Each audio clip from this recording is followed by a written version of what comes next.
गांव में 7 बजने को थे। खांडवा गांव में हर शाम की तरह घंटी की आवाज गूंज रही थी। सब लोग 7 बजने से पहले अपने अपने घरों की खिड़की और दरवाजे बंद कर दिया करते थे। दरवाजे बंद करते वक्त सबका बदन थर थर कांप रहा होता था। हर आम आदमी से लेकर श्रीमंत लोग भी दरवाजे बंद कर दिया करते थे। जो दरवाजा बंद नहीं करता या उसे देरी हो जाती तो एक चुड़ैल अपनी डरावनी हंसी के साथ आकर उसका सर धड़ से अलग कर देती। लोग चीखते हुए मर जाया करते। उसी गांव में एक आलीशान घर था। उस घर में टंग टंग और उसका बेटा थूंग थूंग दोनों रहते थे। टंग टंग अपने बेटे थूंग थूंग को बोलते हैं, बेटा थूंग थूंग जल्दी करो, बहुत जल्दी, 7 बजने वाले हैं, देखो घड़ी में, फौरन जाकर सारे खिड़की दरवाजे बंद करो, खिड़की दरवाजे कस कर लगाना। और हाँ, मेरी बात कान खोल कर सुनो, 7 बजने के बाद किसी भी कीमत पर किसी से भी कोई बात मत करना, दरवाजा तो बिल्कुल मत खोलना। मैं तब तक ऊपर की खिड़कियां बंद करके सुरक्षा पक्की कर देता हूँ। ये बोलकर टंग टंग ऊपर के कमरे में चले जाते हैं। थूंग थूंग ने थोड़ा और सोचा, फिर अपने पापा की बात मानकर वह जल्दी से जाकर पहली खिड़की बंद कर देता है और जाकर दरवाजा भी बंद कर देता है। जब वह आखिरी खिड़की के पास पहुंचकर खिड़की लगा रहा होता है तभी उसके सामने उसकी माँ अचानक से आ खड़ी होती है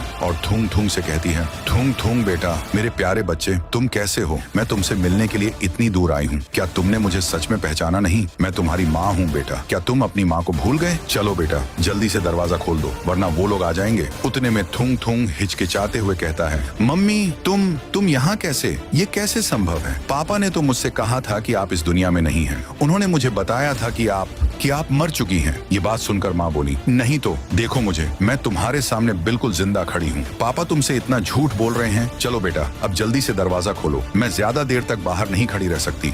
वो लोग आ जाएंगे और मेरे साथ कुछ बुरा करेंगे। फिर थूंग थूंग बोला, हाँ मम्मी, मैं अभी फौरन दरवाजा खोलता हूँ, फिर आप अंदर आ जाइए। ये कहकर थूंग थूंग ने जाकर दरवाजा खोल दिया। दरवाजा खुलने के बाद माँ अंदर आने लगी। उसी समय टंग टंग नीचे आ गया। आते ही उसने माँ को आते देख जल्दी से दरवाजा बंद कर दिया और दूसरी तरफ की खिड़की बंद करने के बाद बाजू वाली भी खिड़की बंद कर दी।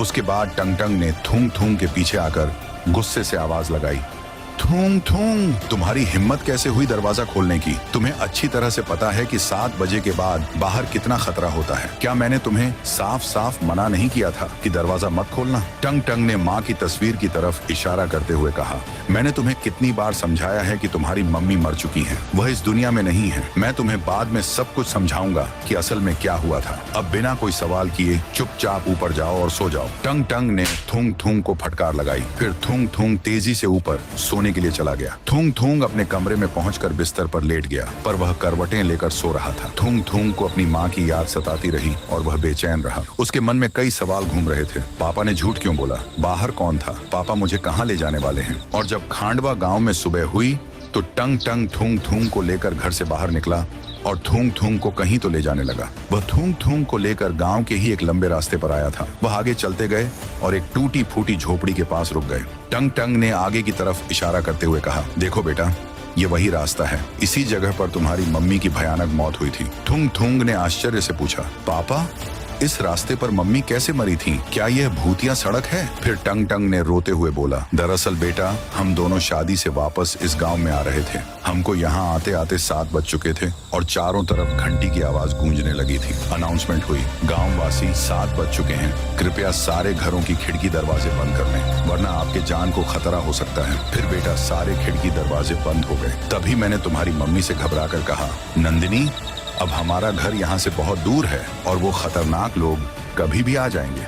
मुझे ऐसा लगता है कि कोई भी हमारे लिए दरवाजा नहीं खोलेगा। फिर तुम्हारी मम्मी बोली, हाँ तुम बिल्कुल सही कह रहे हो, हमें तुरंत कहीं छुपना पड़ेगा। हमें किसी झाड़ी में या किसी सुरक्षित जगह पर रात बितानी पड़ेगी। वह देखो, नंदिनी ने एक टूटी फूटी लकड़ी के झोपड़े की तरफ इशारा किया। मुझे वह झोपड़ी आज की रात बिताने के लिए सही लगी। हम दोनों झोपड़ी की ओर तेजी से जाने लगे। मैं तो किसी तरह उस झोपड़ी के अंदर चला गया, पर तुम्हारी मम्मी बाहर रुककर किसी से बात करने लगी। मम्मी को एक छोटी बच्ची रोककर खड़ी थी और रोते हुए बोल रही थी, आंटी, मुझे बहुत डर लग रहा है। मैं बाहर अकेली छूट गई हूँ। मेरा घर यहाँ से बहुत दूर है और मुझे अंधेरे से डर लगता है और वो लोग अब आ भी सकते हैं। कृपया मुझे अपने साथ उस झोपड़ी में ले लो, मैं बाहर नहीं रह सकती। भोली मम्मी, जो स्वभाव से बहुत दयालु थी, बोली, बेटा तुम रो मत, डरने की कोई बात नहीं है। तुम एक काम करो, हमारे साथ अंदर आओ। इतना बोलते ही उस छोटी बच्ची ने अचानक तुम्हारी माँ के चेहरे पर हमला कर दिया। उस बाशिंदे ने तुम्हारी माँ को वहीं नोच डाला और जोर जोर से हंसने लगी।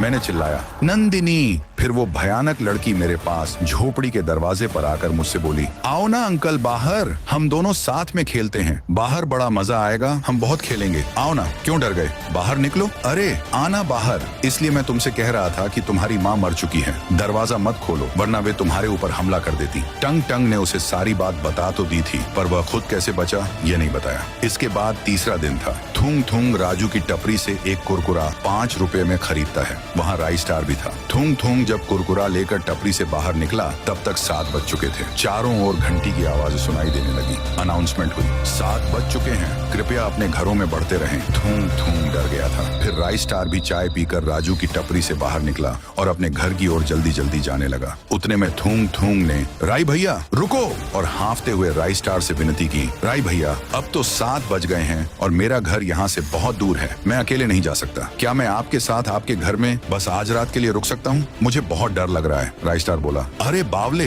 ये भी कोई पूछने की बात से? मैं तेरा बड़ा भाई हूँ, तन्ने चल मारे साथ, मारे घर चल, कोई दिक्कत ना से, तू रात भर आराम से रुक सके है। फिर थूंग थूंग और राई स्टार घर के लिए जाने लगे। थूंग थूंग राई स्टार के साथ उसके घर पर पहुंचे और तुरंत अंदर गए। उतने में राई स्टार ने एक खिड़की बंद करी और मेन दरवाजा भी। दूसरी ओर लास्ट खिड़की बंद करने गया तो बाहर थूंग थूंग की मम्मी अचानक से प्रकट हुई।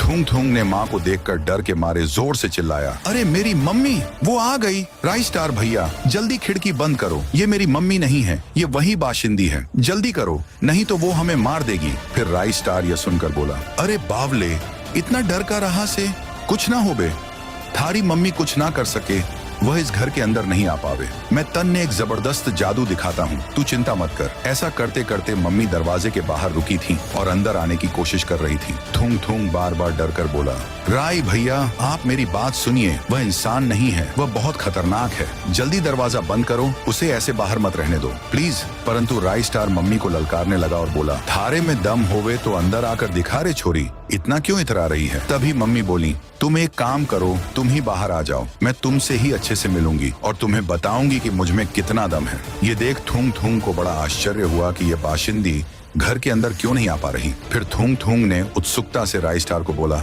राई भैया ये अंदर क्यों नहीं आ पा रही हैं? क्या आपके पास सच में कोई जादू है? राई स्टार ने जवाब दिया, हाँ बावले, जादू तो से, पर वह मेरे अंदर। बात यह है कि जब थारे मम्मी को बाशिंदी नोच नोच कर मार दी थी और थारा बाप साला डर के उस टूटी फूटी झोपड़ी में ही था, तब वही सब मैं खिड़की से देख रहा था। हमारे मन में भी सेम सवाल आया कि अगर वो बाशिंदी झोपड़े के अंदर घुसकर थारे बाप को क्यों नहीं मार पाई से। ये जानने के लिए मैं अगली सुबह ही उस झोपड़ी के अंदर चला गया और सब जगह छानबीन की। चारों तरफ मकड़ी के जालों के सिवा मन ने वहाँ कुछ न मिला, पर जब मैंने कोने में देखा तो वहाँ पर एक चमकदार गोल जादुई सर की शेप में कद्दू रखा हुआ था, यानी इंग्लिश में कहें तो पंपकिन। और वही भोपला देख मैंने उस जादुई चीज को लाकर यहाँ रखा हुआ है। ये एक सुरक्षा कवच का काम करता है, इसीलिए ये बाशिंदे इस घर के अंदर आ नहीं सकते। अब समझ गया? और इसी की मदद से थारा बाप उस रात बच पाया से। और तू भी, जब तक ये जादुई भोपला यहाँ पर है, ये बाशिंदे थारा बाल भी बांका